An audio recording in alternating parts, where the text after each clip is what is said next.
Ciara sa Seomra Folchta. Ciara in the bathroom. Lá amháin bhí Niamh agus Oisín ag imirt cartaí sa Seomra sí. Bhí Ciara ag suaire le briccí ar an urlár. Tháinig Mammy isteach sa Seomra sí. One day, Niamh and Oisín were playing cards in the sitting room. Ciara was playing with bricks on the floor. Mammy came into the sitting room.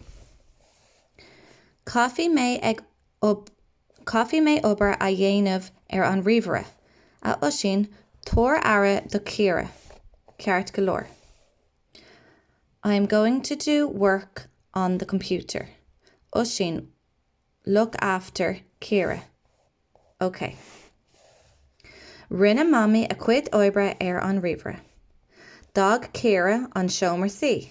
Ní achan na páistí ag dul amach as an Seomra sí. Mam was doing her work on the computer. Ciara left the sitting room. The children didn't see her leave the sitting room. Thuaigh Ciara isteach sa Seomra Folchta. Chuir sí an tuisce ar siúl. Bhí sí ag suaire le lacha sa deirteal ar feadh tamall. Ciara went into the bathroom. She put the water on. She was playing with the duck in the sink for a little while ar feadh tamall. Go tobann, tháinig Mammy uisce ag sile ón tíseal. Cad é sin ar sa Mammy?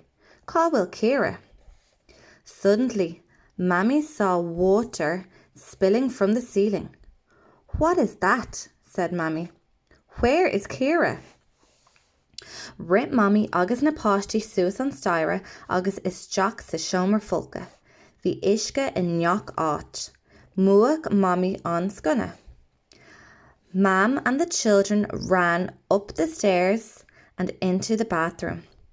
There was water everywhere. Mam turned off the tap.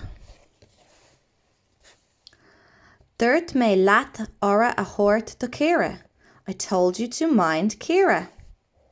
Ní acha mé ag dul amach as an Seomra sí. I didn't see her leave the sitting room.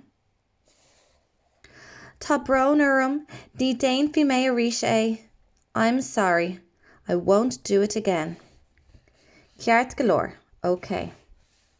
Cabhraigh na páistí le Mammy an Seomra a glanadh.